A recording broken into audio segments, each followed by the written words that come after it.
তাফসীর ইবনে কাসির রাহমাতুল্লাহি আলাইহি আল বিদায়াত ওয়ান নিহায়া কিতাবের ভিতরে বর্ণনা করেন, এ দুনিয়ার উম্মাহ, আমি এই ঘটনা বলে মুনাজাতের দিকে যেতে চাই।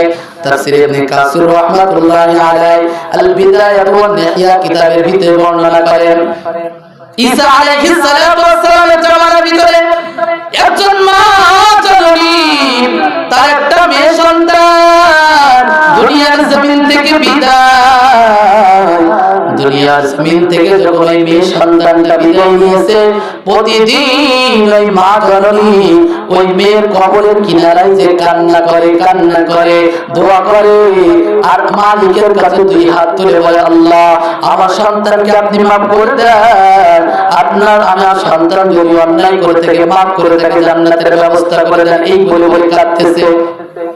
পাঁচ দিন হযরত ঈসা আলাইহিস সালাতু ওয়াস সালাম যাইতেছে। ঈসা আলাইহিস সালাতু ওয়াস সালাম ডেকে বলে, ও মা জননী, কিসের জন্য আপনি কাঁদতেছেন? কান্না করার কারণ কি? ওই মা জননী ডেকে বলে, আপনি কে? বলে, আমি জামানার নবী পয়গম্বর ঈসা। বলে, আপনাকেই তো আমি মনে মনে খুঁজছিলাম, আপনি যখন আসছেন আমার আর কোনো চিন্তা নেই, আমি কান্না করতেছি না। আল্লাহ আপনাকে মুজিজা দিয়েছে, আপনি জীবিত মানুষকে কুম বিইذনিল্লাহ বলে ডাক দিলে সে মৃত মানুষের জীবিত হয়ে যায়। আল্লাহ পাক রব্বুল আলামিন হযরত ঈসা আলাইহিস সালাতু ওয়াস সালামকে মুজিজা দিয়েছিলেন, দুনিয়ার জমিনে মৃত ব্যক্তিকে তিনি জীবিত করতে পারতেন। ওই মা এবার ডেকে বলে, আমার এই সন্তান কবরের ভিতরে কি হালাতে আছে আমি একটু দেখতে চাই। আমি মা দিলের ভিতরে বড় কষ্ট, সন্তানকে কতদিন দেখি না। ও পয়গম্বর ঈসা, আমার সন্তান কেমন আছে আমি একটু দেখতে চাই, তাকে একটু উঠায় দেখান, তাহলে আমি আর কান্না করব না, আমি এখানে অফ হয়ে গেলাম, নিরাপত্তা পালন করব। পয়গম্বর ঈসা আলাইহিস সালাতু ওয়াস সালাম এবার ওই কবরের দিকে লক্ষ্য করে বলেন, কুম বিইذনিল্লাহ ইয়া ফুলানি, এ আল্লাহর বান্দা, এই আল্লাহর বান্দির কবরের ভিতরে কে আছো, আল্লাহর নাম নিয়ে কবর থেকে উঠে যাও। এই কথা যখন বলেছে, এই কথা বলার পর ওই কবরের মাটি ফেলে ওই মহিলার মেয়েটা উপরের দিকে দাঁড়ায় গেছে, বলে আল্লাহু আকবার। এবার যখন মেয়েটা দাঁড়ায় গেছে, মেয়েটা দাঁড়ানোর পর দেখে মেয়েটার শরীর থরথর করে কাঁপতেছে, ওর চোখের ভিতরে কি একটা ভয়ঙ্কর কাজ করতেছে, ওর নিজের প্রকম্পিত হয়ে গেছে, একটা ভীত সন্ত্রস্ত হয়ে গেছে, থরথর করে কাঁপতেছে। ওই মা ডেকে বলে, ও আমার সন্তান, আজকে কয়দিন হলো দুনিয়ার জমিন থেকে তোমাকে বিদায় দিয়া কবর ঘরের মধ্যে রেখে গেলাম। ও সন্তান, কিন্তু তোমার চুলগুলো তো কালো ছিল, তোমার বয়স অল্প, তোমার তো বেশি বয়স হয় না, চুলগুলো পাকার কথাও না। এই কয়েকদিন আগে কবরের ভিতরে তোমাকে রেখে গেলাম, চুলগুলো কিভাবে পেকে গেল আমি একটু জানতে চাই। ওই মেয়েটা দেখে বলে, মা, ও গো মা, আমার মৃত্যু এত কষ্ট, মৃত্যুর এমন কষ্ট আমাকে আজরাইল দিয়েছিল, আজ পর্যন্ত মৃত্যুর যন্ত্রণা আমি ভুলতে পারি নাই। কবরের ভিতরে এখনো উঠেছি, এখনো সেই মৃত্যুর আতঙ্ক আমার কাটে নাই। ওই মিমানি সামানু কলিলা,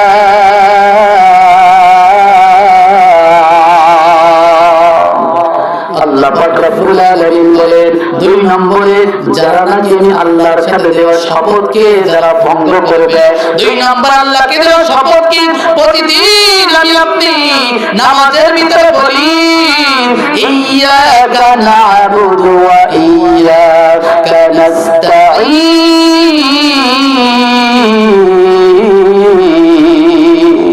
আল্লাহ পাক রব্বুল আলামিনকে প্রতিদিন নামাজে বলি, আল্লাহ ইয়াকা নাবুদু তোমার ইবাদত করি, ওয়া ইয়াকা নাস্তাইন তোমার কাছে সাহায্য চাই।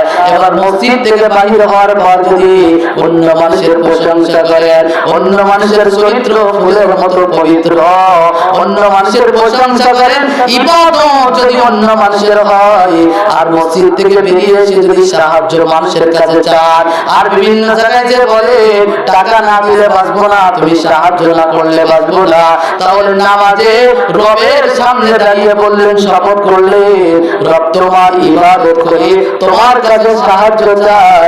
আবার মসজিদ থেকে বাহির হওয়ার পর যদি মানুষের ইবাদত করেন, মানুষের কাছে সাহায্য চান, তাহলে আল্লাহকে দেওয়া শপথ মসজিদ থেকে বাহির হয়ে ভঙ্গ করলেন।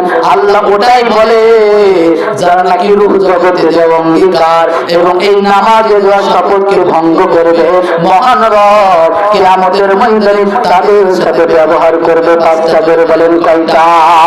এক নম্বর ব্যবহার, আল্লাহ বলে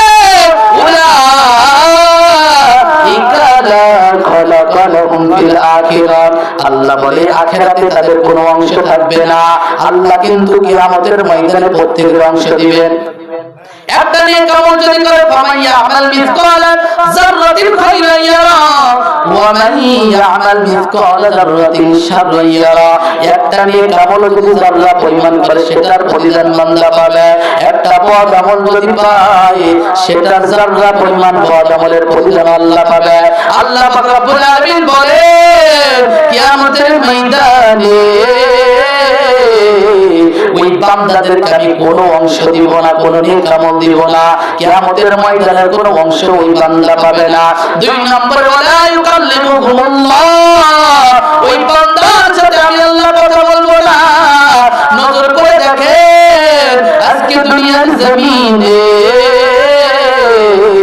আপনার একজনের সাথে জমি নিয়ে দ্বন্দ্ব হয়েছে, টাকা নিয়ে দ্বন্দ্ব হয়েছে, বিভিন্ন রাজনৈতিক কেন্দ্র নিয়ে দ্বন্দ্ব হয়েছে, তার যখন রাস্তায় আপনি দেখবেন কথা বলা তো দূরের কথা, ওকে দেখলে আপনার গায়ের ভিতর শরীরের ভিতর রাগ তৈরি হবে, ঠিক কিনা বলেন? আল্লাহ বলে কিয়ামতের ময়দানে ওয়ালা ইউকাল্লিমুহুমুল্লাহ, ওই বান্দাগুলোর সাথে আমি আল্লাহ কোনো কথাবার্তা বলবো না, রাগান্বিত মেজাজ দিয়ে থাকবো। ওয়ালা ইয়ানজুরু ইলাইহিম ইয়াউমাল কিয়ামা, আল্লাহ তিন নম্বরে বলে ওদের দিকে আমি দৃষ্টিপাত করবো না, তাকাবো না। একরকম দেখবে আপনার দুনিয়া জমিনে ভাই ভাই দ্বন্দ্ব হয়, কথা বলে না, কিন্তু দূর থেকে কিন্তু ভাই ভাই রক্তের সম্পর্ক, দূর থেকে ভাইয়ের দিকে তাকায়।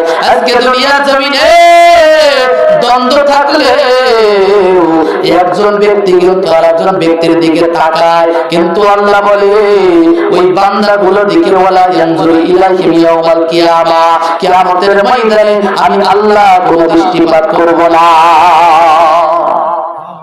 কত বড় কঠিন মেজাজ দিয়ে আল্লাহ বান্দাগুলোর দিকে তাকাবেন।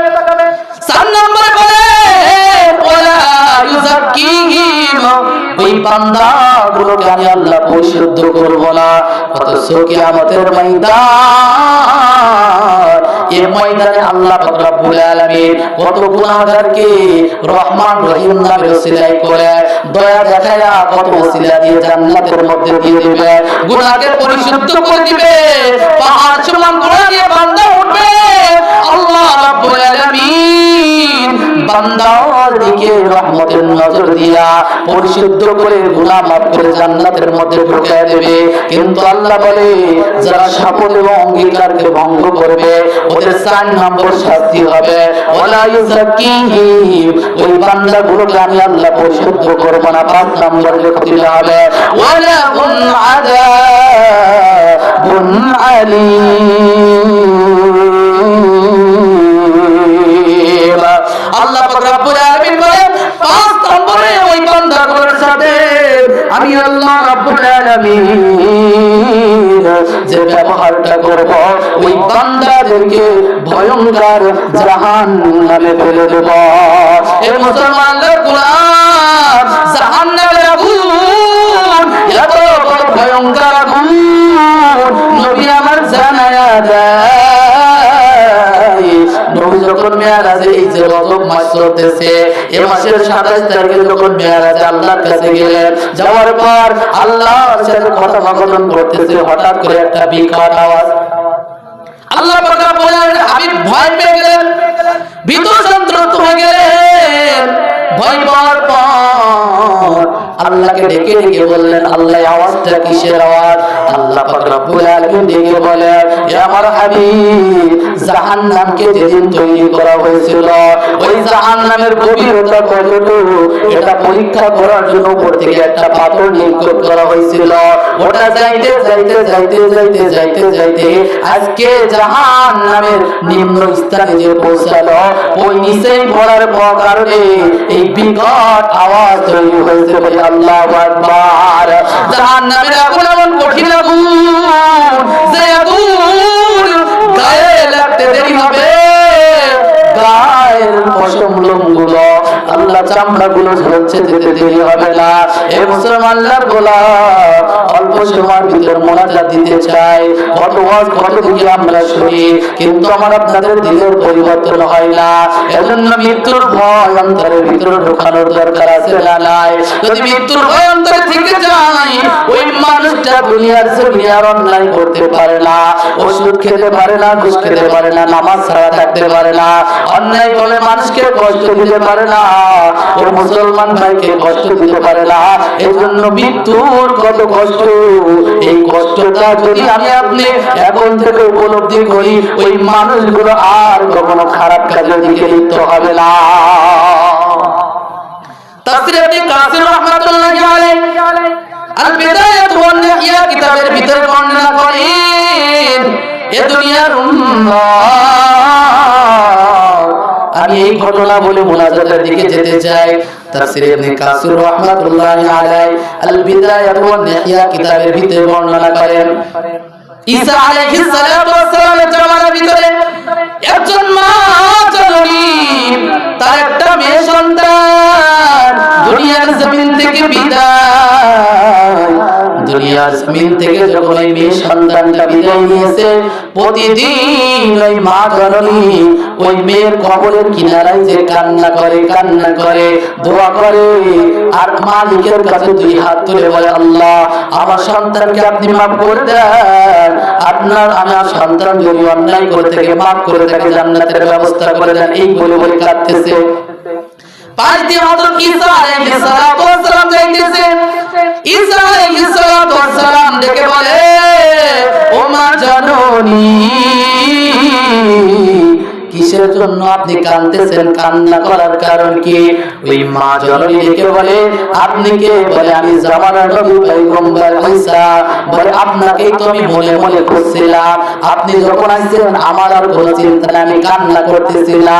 আল্লাহ আপনাকে মুজিজা দিয়েছে, আপনি জীবিত মানুষকে কুম্বি ইযনিল্লাহ বলে ডাক দিলে সে মৃত মানুষের জীবিত হয়ে যায়। আল্লাহ পাক রব্বুল আলামিন হযরত ঈসা আলাইহিস সালাতু ওয়াস সালামকে মুজিজা দিয়েছিলেন, দুনিয়ার জমিনে মৃত ব্যক্তিকে তিনি জীবিত করতে পারতেন। ওই মা এবার ডেকে বলে, আমার এই সন্তান কবরের ভিতরে কি হালাতে আছে আমি একটু দেখতে চাই।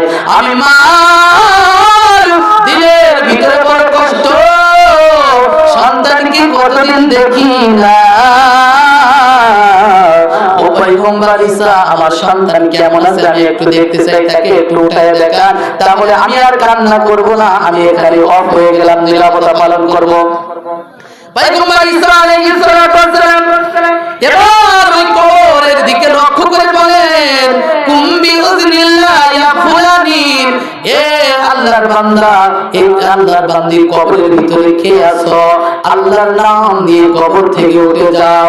এই কথা যখন বলেছে, এই কথা বলার পর ওই কবরের মাটি ফেলে ওই মহিলার মেয়েটা উপরের দিকে দাঁড়ায় গেছে। বলে আল্লাহু আকবার। এবার যখন মেয়েটা দাঁড়ায় গেছে, মেয়েটা দাঁড়ানোর পর দেখে মেয়েটার শরীর থরথর করে কাঁপতেছে, ওর চোখের ভিতরে কি একটা ভয়ঙ্কর কাজ করতেছে, ওর যে প্রকম্পিত হয়ে গেছে, একটা ভীত সন্ত্রস্ত হয়ে গেছে, থরথর করে কাঁপতেছে। ওই মা ডেকে বলে, ও আমার সন্তান, আজকে কয়দিন হলো দুনিয়ার জমিন থেকে তোমাকে বিদায় দিয়া কবর ঘরের মধ্যে রেখে গেলাম। ও সন্তান, কিন্তু তোমার চুলগুলো তো কালো ছিল, তোমার বয়স অল্প, তোমার তো বেশি বয়স হয় না, চুলগুলো পাকার কথাও না। এই কয়েকদিন আগে কবরের ভিতরে তোমাকে রেখে গেলাম, চুলগুলো কিভাবে পেকে গেল আমি একটু জানতে চাই। ওই মেয়েটা রেখে বলে, মা, ওগো মা, আমার মৃত্যু এত কষ্ট, মৃত্যুর এমন কষ্ট আমাকে আজরাইল দিয়েছিল, আজ পর্যন্ত মৃত্যুর যন্ত্রণা আমি ভুলতে পারি নাই। কবরের ভিতরে এখনো উঠেছি, এখনো সেই মৃত্যুর আতঙ্ক আমার কাটে নাই। ওই মৃত্যুর যন্ত্রণা